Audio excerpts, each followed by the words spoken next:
What everyday skill becomes suspicious if you're too good at it?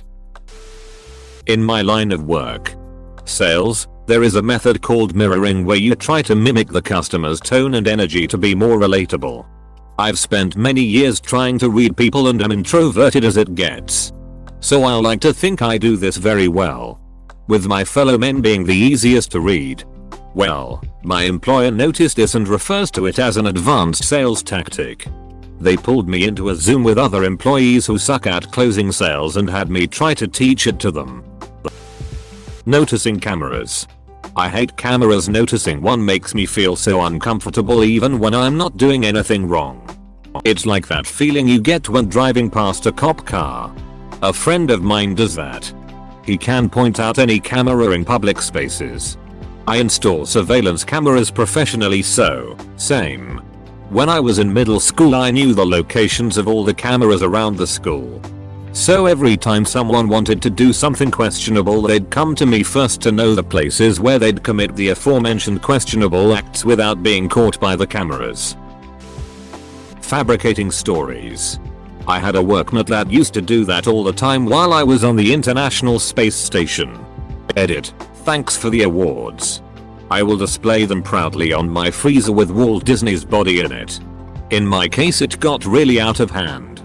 When I start talking I automatically start making stuff up and then I need to follow that lie to not seem suspicious. Spatial awareness. I can look at something and tell you whether or not it will fit onto a wall, into a box or car, through a hallway or stairwell.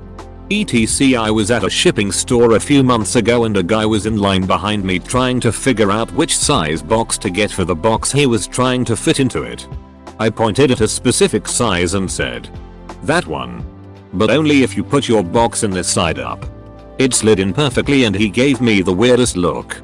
Somehow though, I always seem to bump into the corners of tables. Walking quietly. I learned how to be silent to not be noticed by my parents and brother.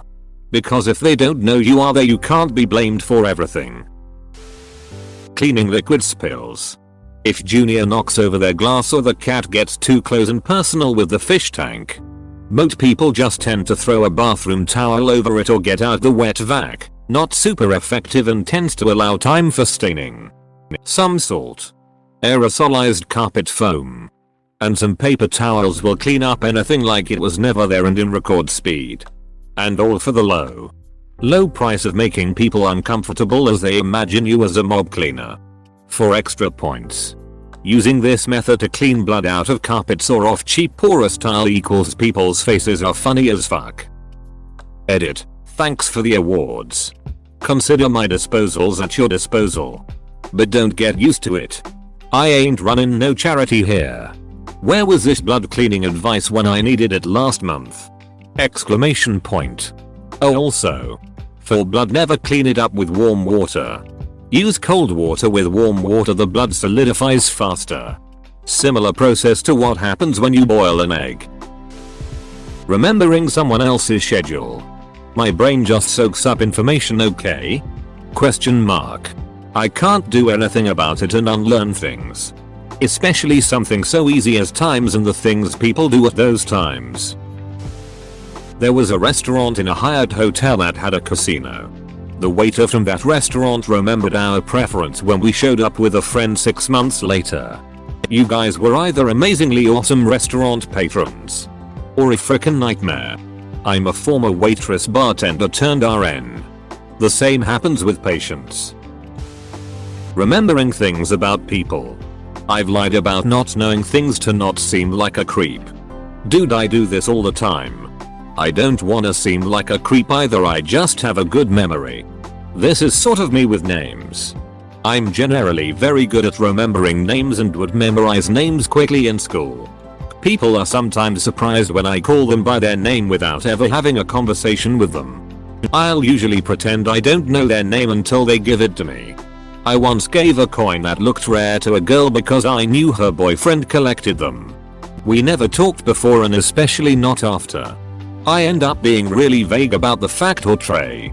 I'll be like, "Oh, you like that type of thing, right?" I might be wrong. It's super passive but it hasn't backfired yet. Being unbothered by blood and guts. I'm a veterinarian. I've spent days up to my elbows in all manner of bodies and parts and fluids. I can watch surgery or necropsy videos over lunch. I did the knee surgery on Tuesday and somebody had to catch the new kid. The big ones aren't allowed to get faint. It's very inconvenient. Related aside, when the nice young lady at the bank says, "Oh my god, there's blood on your shirt," assuring her that it isn't your own in fact offers no reassurance. I love animals so much, and when people ask why don't I just be a vet, it's like, I don't wanna see their insides. Just explain that people pay you to get your hands bloody. Counting bills quickly. Learned when in Uzbekistan. A place where the highest denomination was 1,000 but a meal at a restaurant cost 20-30k. I bartended in Nick where closing time was after 4 AM. So the quicker I counted out my register, the quicker I could go home. I can count a stack of bills quick. Walking with minimal sound. I creep up on people all the time.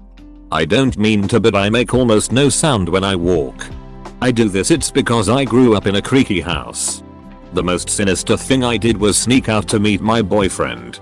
I am still constantly startling people years later. Lol, beginning in high school my parents would never hear me coming and get startled when I spoke to them, so I started stomping and patting the walls as I approached to give them a warning. Getting kids to trust me within seconds of meeting me. Pet nurse. That seems like a useful skill to have. But there's no way I'm going to have how to get kids to trust me within seconds of meeting me in my Google search history. Strep throat tests. Used to get strep a lot as a kid, so by the time I was tested for it as a 20-year-old I had the process down. They stick in the big popsicle stick to hold down your tongue and then they swab the back of your throat while you try not to gag. Well, I happened to be tested by a relatively new, young, attractive doctor this particular time, and when he complimented me on doing well on the test and not gagging, my response was, "Thanks, I've had practice." If not suspicious, it was at the very least mortifying after realizing the implication of what I said.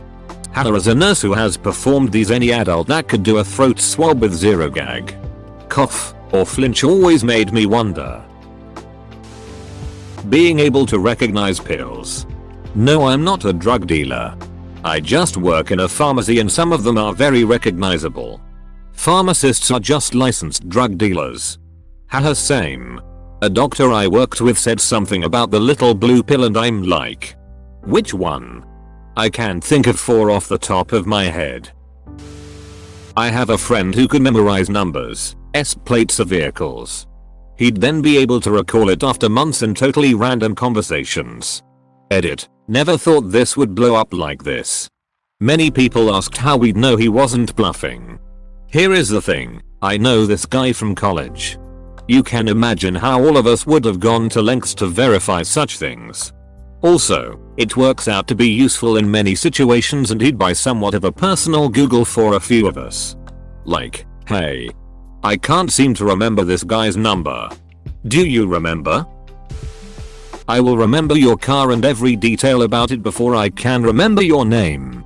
I've been interested in cars since I was a baby, so this is a skill I've picked up as well. Another one is being able to identify the model and trim level of a car from just a quick glance. We might share a skill. A few months ago I saw at the time co-worker trying to get in someone else's car. Thinking it was hers. Pointed her car out to her easily and got a question about how I knew that. Yo, I'm pretty good with knowing people by cars. Avoiding people. Everyone assumes I'm up to something because I spend so much time alone and out of sight. Same. When you instinctively go to private seek on your phone. I use private search for everything except porn. If Google is going to track my data, then Google can watch me jerk off. I don't want how to feel better about being alone popping up on the shared computer, okay? Chrome will straight up rat my loneliness out. Moving through unreasonably tight and cluttered spaces normally. My friends and I used to hang out at an extremely cluttered warehouse that belonged to a hoarder friend. It was full to the point where moving at all without getting stuck on something or causing a garbage avalanche was difficult. And there I was just gliding through hills of hoarded garbage like some kind of ghost. They told me it was creepy. Yay, back in high school I used to bob and weave straight through a hallway fit for a 2000+ student school. I hate physical contact with a passion. Even just a brush on my elbow or shoulder. Like learning to airbend by being the leaf. Staying calm. Working in customer service did this to me. It got to the point where I would have to put on a faked panic voice when I would call the police or they wouldn't take me seriously. I called and calmly said, UHH. I'm at address, and there's a crackhead with a sharpened stick threatening to stab me. Right now? Yep, she's pretty agitated. As she screams and lunges with the sharpened broomstick. They never came. Turns out an even scarier skill is going from very calm to sniveling victim for the duration of the phone call. They look at you like you're Patrick Bateman. Yet when I was 14, a huge chunk of vision in one of my eyes randomly disappeared while I was in a class. I just looked at the teacher and calmly asked, excuse me. I can only see half of everyone's faces right now, the other halves look oddly translucent. And I also can't read. Can I go? My classmates were slightly freaked out. Edit, my vision did come back soon after. I didn't think of this answer. But it's a really good one. I've heard the phrase, how are you so calm about this? On more than a few occasions. Practice makes perfect. I took an intense scuba diving course for a few months. It involved a lot of things that you have remain calm while blinded or holding your breath or getting bubbles blown in your face or upside down underwater etc. If you remain calm you could find your way out of the problem usually, but if you freak out you drown, they save you or you bail out. Remembering oddly specific details about someone's past. I tend to remember odd shit people say for years. It tends to freak people out. The worst reactions are when someone was just making up something for a story and have no memory of saying it in the first place. Thanks for watching. Subscribe for more Reddit videos.